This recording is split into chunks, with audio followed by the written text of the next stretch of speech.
What's up, lads, and welcome to the Set 8P podcast. Now, you might be wondering, where is everyone else? Why am I on my own? Well, I'm going to be starting a new series where I'm going to be breaking down all the NFL teams this off-season, looking at their team, analysing it, seeing what they can do, in the draft and the free agency, and just talk a lot of NFL. So, without further ado, let's get into it. We're going to start off with a very interesting team this off-season, probably with a lot of potential, a lot of ceiling in this off-season, and that is the Jacksonville Jaguars. Now, obviously, the worst team in the NFL last year, 1-15, winning the first game of the season against the Colts. No one saw it coming. It was a great shock. Everyone thought, they were going to go 0-16. And then that kind of proved people wrong. They were like, maybe, the Jags might go far. They might do something. They might win 5 or 6 games. And, game after, got close against the Titans, Minshew playing unbelievable. Then after that, just the reality, check for them. They went down in form. And really, a lot of people for a while thought the Jets were going to get that pick because the Jets, they had a hard end to the season. They hadn't won a game yet. Jags obviously had the game over them. And, luckily, the Jags managed to, drop down into that number one draft pick as the Jets beat the Rams, which was very surprising, and also the Browns. So that really solidified it, and it's probably the best thing that's ever happened to the Jags franchise. It's been a very unsuccessful franchise. Probably your best accomplishment so far was making the AFC Championship game in 2018. Kind of got robbed against the Patriots. Almost made the Super Bowl. And then after that, your team just collapsed. Losing stars like Calais Campbell was an unbelievable legend for you lot. Losing Jalen Ramsey in a big trade to the Rams, which in terms, they got some picks from this draft which could help them moving forward, and you never know, could be a win trade for them.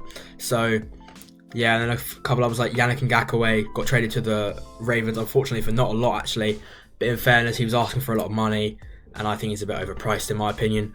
But yeah, and also AJ Boye's gone to the Broncos, so a lot of that, cornerback core has been hurt in the last few years, and they've suffered from it. The problem is they were not really necessarily good in offense or defense. They were 31st in points scored and 32nd in points allowed, which is appalling. So it was a very concerning season, but at the same time, they've got the picks now, they've got the cap space, and I want to see what they do with it. One person we've got to talk about is their new head coach in Urban Meyer, the former college coach, notably the long-time Ohio State coach. Won 3 national championships with them, extremely successful, a very good record in bowls and the regular season. Brought up some unbelievable players and some unbelievable talent who are playing at the NFL level today. He's on a monster contract for a reason. He's proved it in the college level, but the question is, can he prove in the NFL? I think it's a risk, but I am very looking forward to see what he can do. He's a very good coach. I've seen some of the systems he's made in Ohio State. They're very effective. They're, very efficient. And I just want to see how it transfers to the NFL. I think he's probably the number one candidate, number one, most wanted coach. And the Jags, put out the best offer. And I think it's a very enticing job to have, with the picks they've got, with the cap space they've got. I'm going to go on about this a lot, but it's got to be stressed out. They have a very lot of potential this offseason. They can make big moves. But, I'm looking forward to see what Urban Meyer does. He's a great coach, and obviously Jay Gruden was very disappointing. Just terrible play caller, just terrible coach in general. Didn't really mold any of his players to be good. Maybe Josh Allen, not the quarterback, the defensive end. We'll get into him later. I know it might sound confusing because there's 2 Josh Allens, but yeah. There just hasn't been a lot going really. You could argue maybe James Robinson's been great, Gardner Minshew's been alright.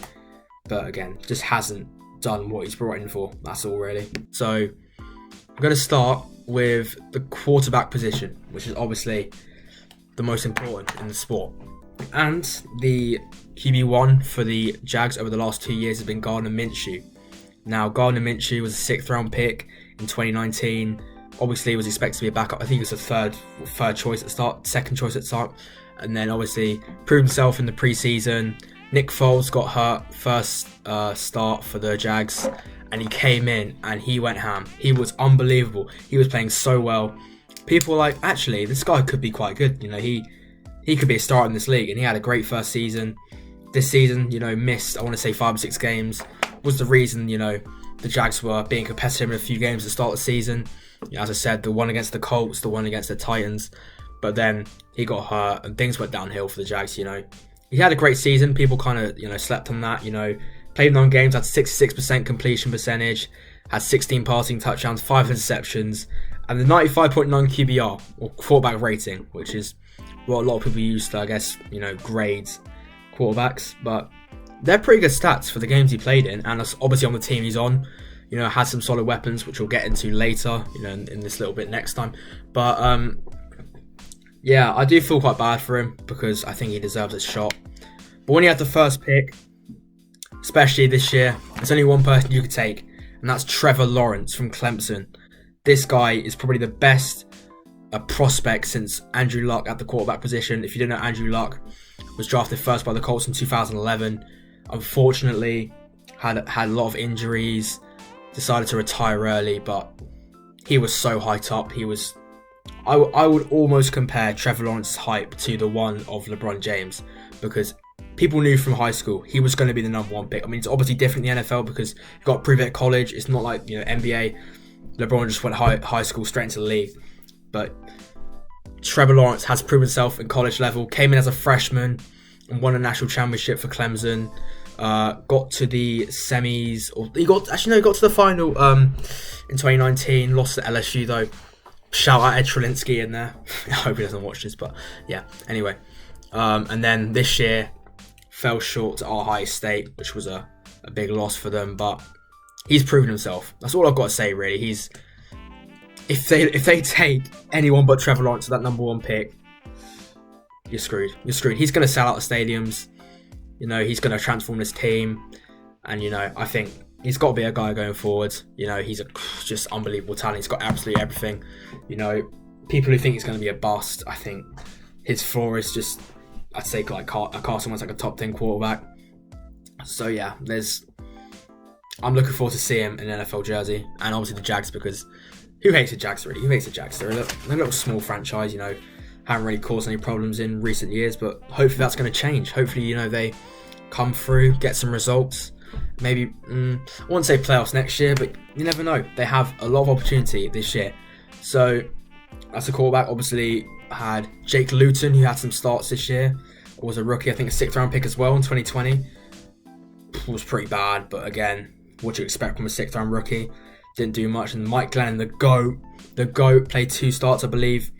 Had a higher QBR than the likes of Jalen Hurts, who's been a bit of a hype. But we'll get into an Eagles video later on. Obviously I hate the Eagles as a Cowboys fan, so I'm looking forward to that video because I just love Eagles slander. But yeah, anyway, we're talking about the Jags right now, so I'm going to carry on with that. We're going to move on to the running back position, which, my God, losing Leonard Fournette, a 4th pick from the 2017 draft, to take a running back that high is ridiculous. I mean, Fournette had great talent coming out LSU again. Shout out Trelinsky. Oh my God, there's going to be a lot of Trelinsky shout outs in this video, a lot of LSU players. But yeah, there's a lot of LSU players on the Jags. But anyway, people saw Fournette leaving and they're like, who's going to fill that role? And they're like, Chris Thompson. He's not going to do anything. He's pretty washed up, hasn't really done anything in his career. Was on the Redskins last year, didn't do a lot. And little do they know, they had one hell of a talent in James Robinson, who was even taken in the 2020 draft. He was undrafted. I think there were 18 running backs taken in the NFL draft last year. And they were all taken over James Robinson. And he is probably the best running back in this class. He is unbelievable. I think he's 5th in yards. In that situation is just crazy. Bad coaching, bad supporting cast, bad O-line, bad play calling. And he still managed to do it. And also shown that he can still be a menace in the passing game, having 350 yards and 5 receiving touchdowns and 49 receptions. But yeah, he's just been a great player. And I can't wait to see what he does, really, because he's just an immense talent. And I'm very happy to see him do what he's done because, my God, that was a shock. For all you fantasy players out there, he was also great as well.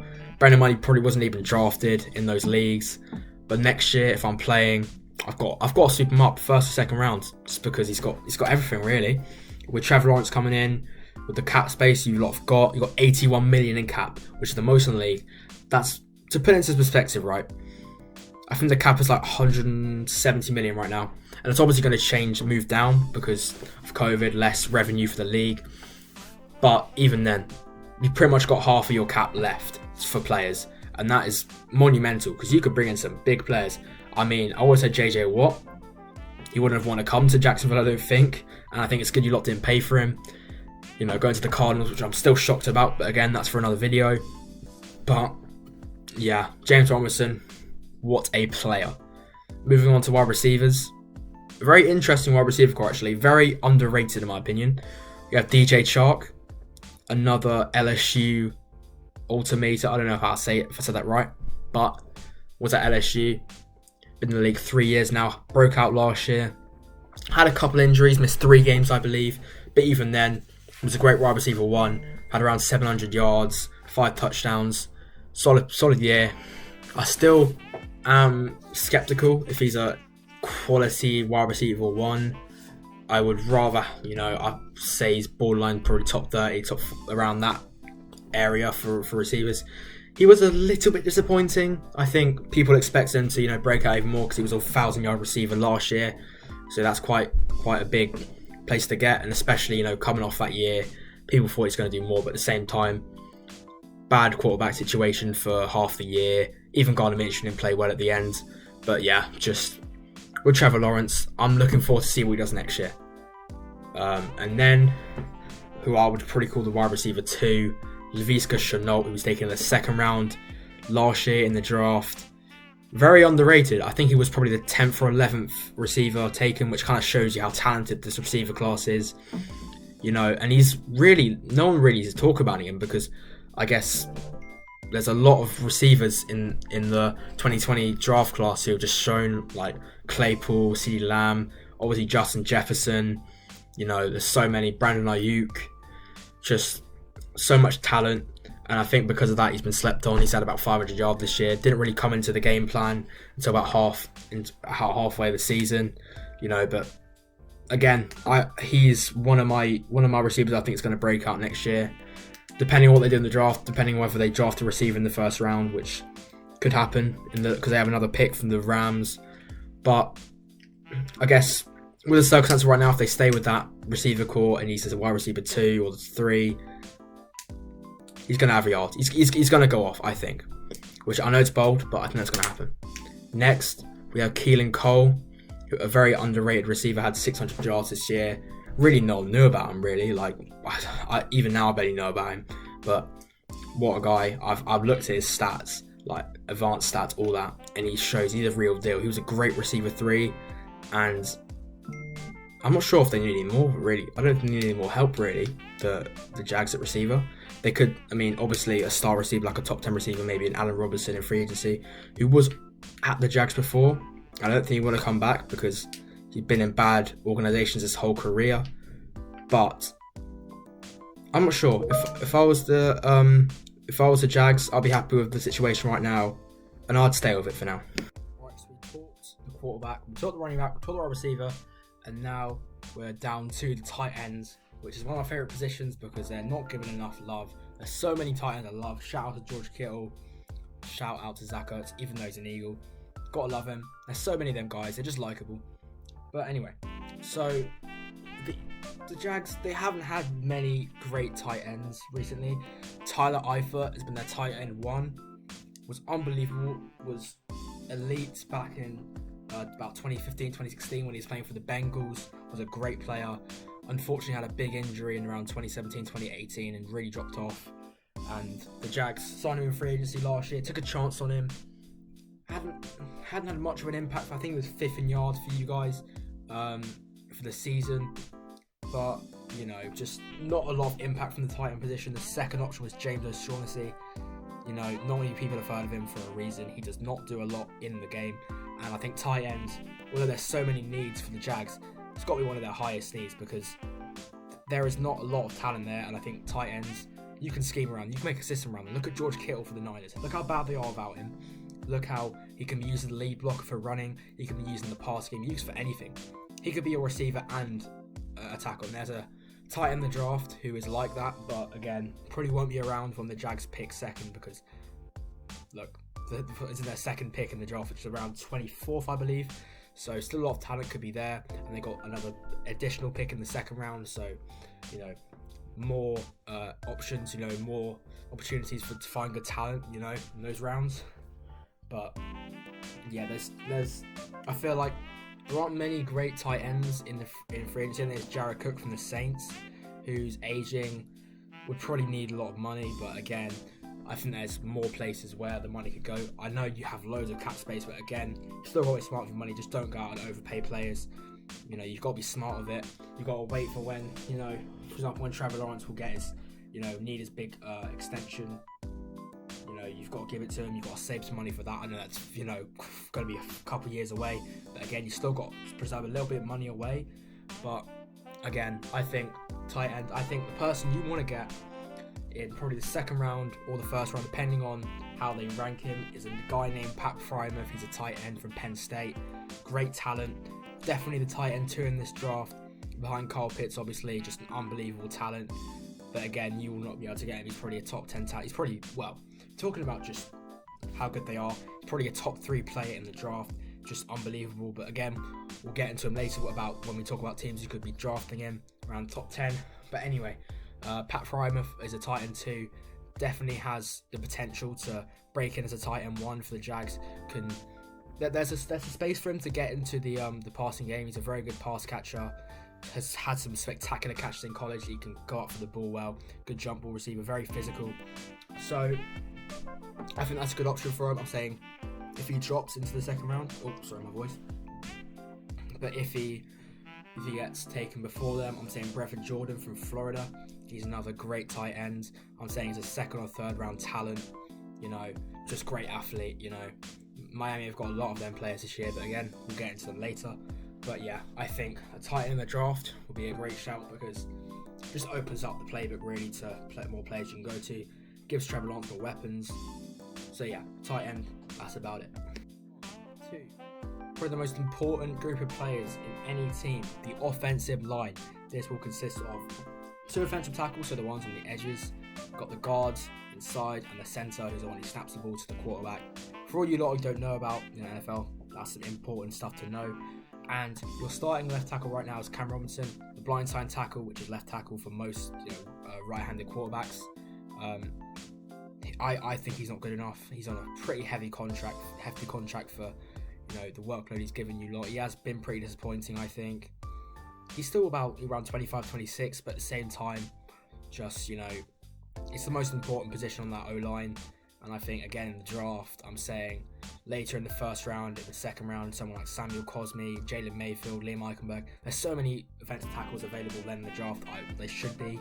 So, again, that's what you should do. Because I have a policy. I don't think you should really be going for tackles and offensive linemen in free agency because you can save a lot of money on drafting them. There's always a lot of players to draft on my line. It's all about coaching, so it depends if Urban Meyer can bring in the right guys to nurture these guys into great players, which they must have to because they've got to protect their man. Because look at Joe Burrow.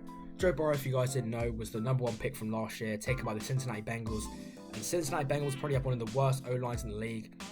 And because of that, he got pummeled because of bad protection and he tore his ACL. And his career might be, in flames now because his O-line is not good enough. So I think you've got to prioritise the O-line as well. I don't think it's your main priority, but as I said, take him with your late first round pick or one of your seconds, get an offensive tackle, and I think you're good. And on the other side, Jawan Taylor, just not on a big contract, but at the same time, just not starter level. I don't think. I think you can get someone a lot better in the draft. I mentioned some of the other names earlier than I did, so just think about the names. But one positive of the O-line is there's a great interior. Left guard Andrew Norwell didn't play a lot because of injury in 2020, but is a great player. Blake Linder, also a great player at centre. Also getting older. Pretty sure he might be a free agent this year, but you've got to try getting back. You've got the money for him. You've already paying him on a big contract, so It's not going to be a big cap hit to you lot because you already got him. But anyway, and then AJ Cann, pretty average, almost above average right guard. I really like him. I think, yeah, on normal contracts, and you're not overpaying him, you're not underpaying him, so he's valued well. But overall, I think tackle for you lot is a main priority. Not main priority, but it's got to be up there in priority. Moving on to the defense. Very poor defense, not great personnel, not great defensive coordinator either. I hope that Urban Meyer brings in a sufficient defensive coordinator work for that team, because with the talent they've got right now, they're not going to go far, and you can't win a championship without a defense. I mean, look at the last Super Bowl. Most of that was down to the Tampa Bay defense. Screw this Tom Brady talk, oh, he's the GOAT. Mahomes never shut up about that. It was the defense, it was the pressure that they took. Mahomes didn't have any time to throw. The corners were locked down, the safeties were on point, obviously the linebackers elite. And you need personnel for a defense. You need a good coordinator. Like, look at the Niners. When they made the Super Bowl 2 years ago, they didn't have. There were a few positions that didn't have as talented players, but they had Robert Saleh, one of the best defensive coordinators in the league. Now the New York Jets head coach, deservedly hired. But again, we'll get to Jets later. But you need a good play caller. You need the personnel. You just need all of it to come together for the Jags to be good. So we're going to start with the D-line, which I think is the most important part of the defense. It's the ones that get to the quarterback, put under pressure, stop the runs early on before they become big plays. So the defensive end, the first name is, I know you might think he's a quarterback, but Josh Allen. Josh Allen was taken in the 2019 draft. He's an edge rusher. I can't remember what college he's from. I believe Kentucky. Had a great rookie year. Got, I think, around double-digit sacks, which is quite a good number to get to. And this year had a few injuries, but even when he played, it was disappointing. Had like 1 sack or 2 sacks, just not worth how he's been playing. Before, he was defensive player of the year. Rookie of the year. I mean, Nick Bosa was clear, but Josh Allen was probably the one below him, because he was great. He was a great pick for, I want to say it was like the 7th pick, which was, quite good value for how good he's been. But yeah, he needs to improve in his 3rd year. It's his, he needs to prove that, he's worth, getting a big contract, which he could get to, So I expect big things from him in his 3rd year in the season. He's going to come back from his injury, back stronger, and he'll get back to his rookie form. Moving on to the second defensive end. Another LSU player. Big up. Kayvon Chaisson was taken the 18th pick last year, a Rams pick from the Jalen Ramsey trade.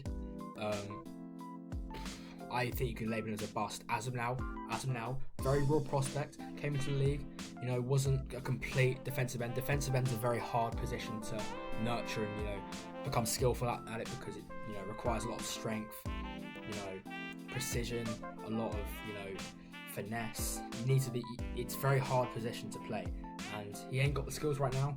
And I think he's just so athletic. He's got all of those sort of skills, but again, just needs to work on his fundamentals, get to the quarterback more, because he just didn't get to the quarterback. Didn't really have much of an impact in the run game.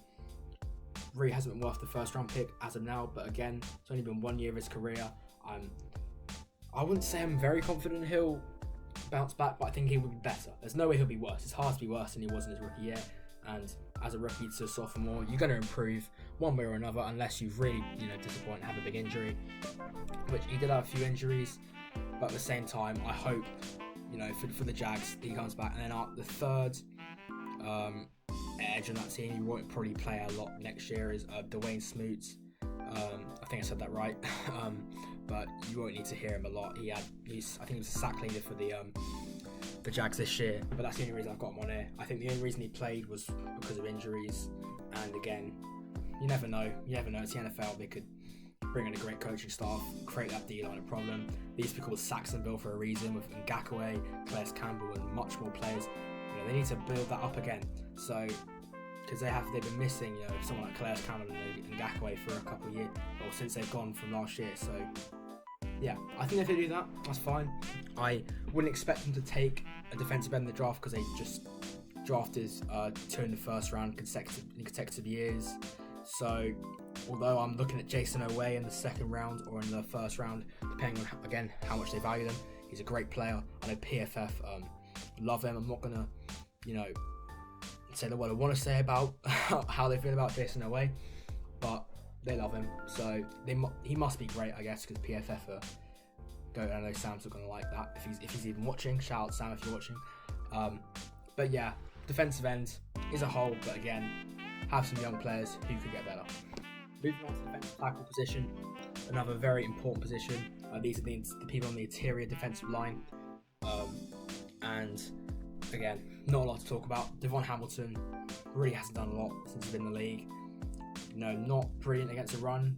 He's average, he's been there, not a lot to talk about. I think defensive tackle is one of your biggest needs, and Doug Costin next to him in a 4-3 formation, which is probably what you're going to rock with. So that means when you have 2 defensive ends, 2 defensive tackles, and then 3 linebackers behind that 4-3 with Urban Meyer.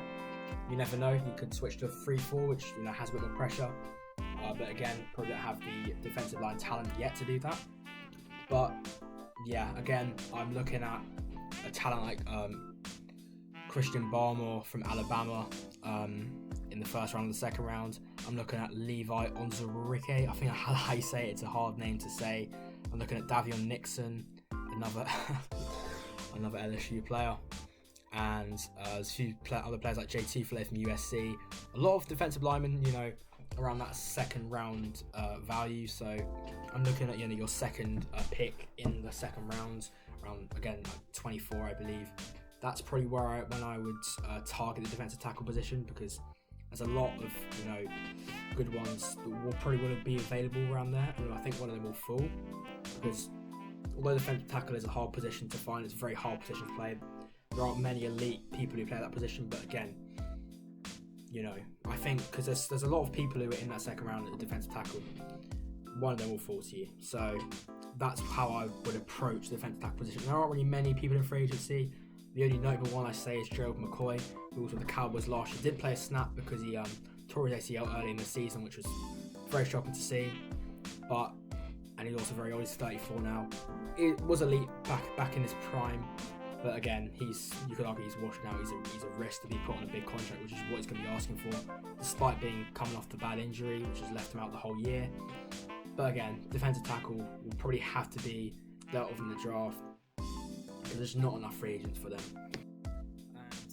And moving on to linebackers, which I think is probably your only green light I have for your defense. 2 great players in Joe Schobert, leading the team in tackles this year, being brilliant, putting up great numbers across the board. And Miles Jack, again, was outshadowed a little bit by Schobert this year. Is a bit better, in the pass rush situation, but Schobert a bit better against the run and in coverage. But yeah, great linebacker duo to have. Probably, I think, the 2 biggest contracts on the team, which is very different, very odd to have on your team, with 2 linebackers being the highest paid. But again, no one's on a big contract yet. As I said, a lot of cap space.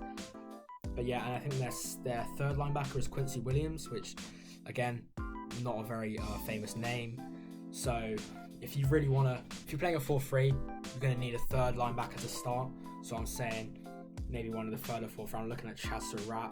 I'm looking at a lot of players like Pete Werner. There's a lot of Baron Brown, and there's a lot of linebackers around that. Maybe even Dylan Moses if he falls. But again, there'll be a lot of people available. So now we're moving on to secondary, and we're going on to the cornerback position. Now, as I mentioned before, the Jaguars cornerback core has been kind of shredded to pieces in the last few years. Jalen Ramsey going on a blockbuster trade to the Rams. They got 2 first-round picks and 2 second-round picks in return, which is a great deal, especially given that Ramsey wanted out anyway, and he was on a big contract, or was going to get paid a big contract. So that's fine. I mean, they got these 2 more picks they're going to use in this draft from that trade. And AJ Boye traded to the Broncos this year for a third-round pick. In hindsight, it was actually a great pick now, because he's been very disappointing this year.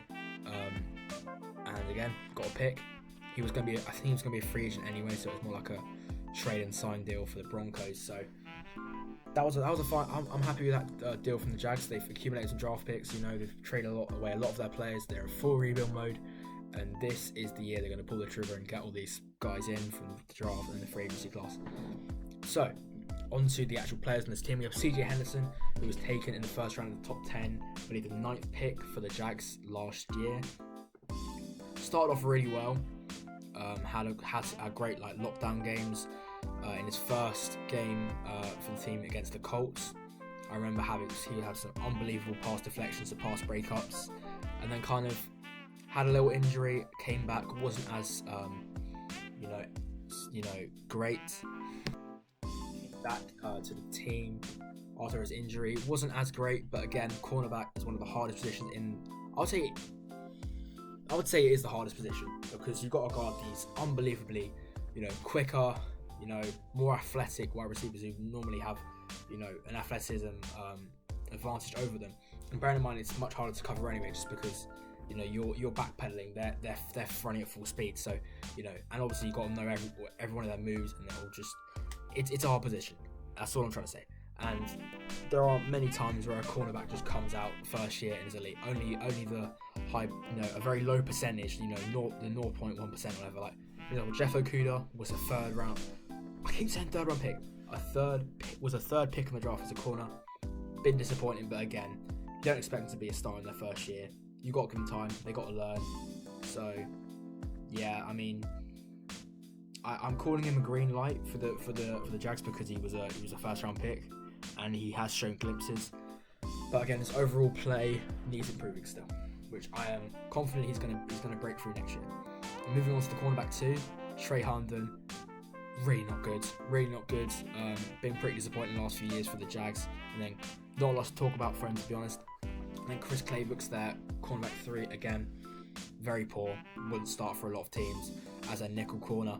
Just not good enough, really. So it's probably one of the worst cores in the league. If we're talking about right now, talent-wise, CJ Henderson could be a star, and the other two probably won't. You never know, they could. But again, really poor.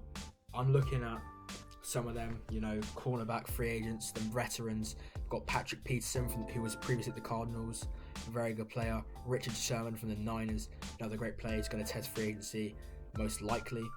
And I think you need one of them veteran corners to come in and, teach, I guess, look over these young cornerbacks who could come into good players. I kind of wouldn't be surprised if you draft a cornerback with, again, one of your first round picks, or your second round picks. I'm looking at J.C. Horn from South Carolina in the later picks in the first round. Maybe someone like Asante Samuel Jr. in the second round, or Eric Stokes. There's a lot of corners, kind of in the first or second round range, so I think you'll get one of them. But yeah, needs a lot of improvement. I'm saying a free agent and someone in the draft. Definitely got to do that. And then moving on to the final position, I guess, in offense and defense. Don't really need to go into special teams. I'm pretty sure we've got Josh Lambo and Aldrick Rosas as your kickers. And I don't think he had a punter, so Aldrick Rosas did play as a punter sometimes. But not a lot to talk about with them, I mean, no disrespect for them, but again, not very important position. I mean, who really cares about, you're not going to draft a kicker in the first round, are you? They barely even go drafted. So, yeah, that's all I'm going to say. But again, the safeties are just appalling for the Jags. They have Jared Wilson at free safety.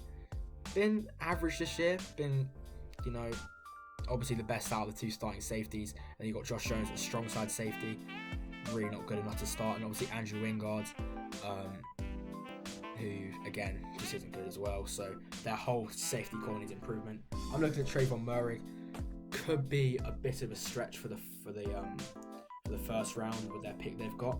But in the second round, I'm looking at him. I'm looking at Javon Holland from Oregon. I'm looking at Ardarius Washington. I'm looking at Hamza Nasruddin. There's a lot of good second round safety talent. So they could go a lot of ways, I think, in the draft. So that wraps up my team, I guess, round up for the position. Now I'm going to kind of go into more depth over what I do with them picks.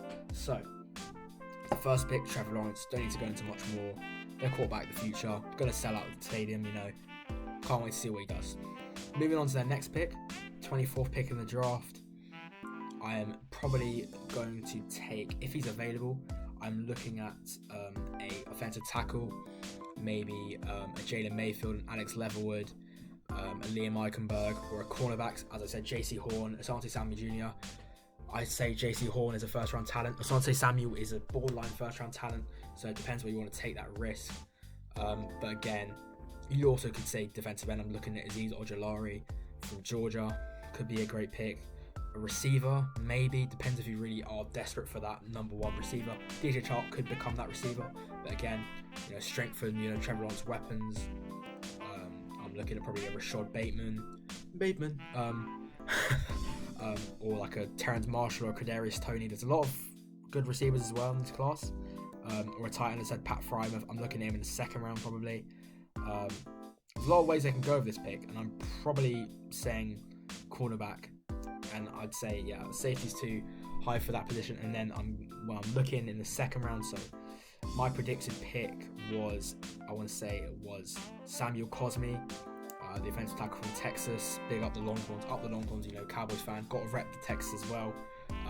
But yeah, I'm saying a tackle. Doesn't matter who, there's so many there to play that right tackle position or left tackle, depends. He's very versatile.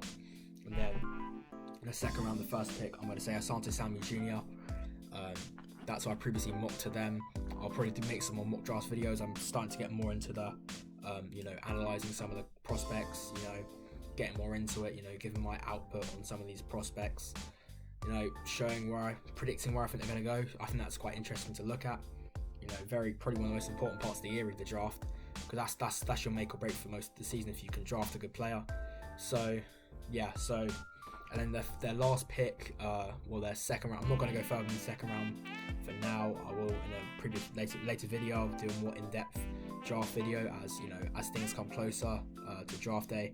I'm gonna say with their last pick in the second round, I'm gonna say Javon Holland from Oregon, a safety. I think it's got to be a safety from here. I'm looking at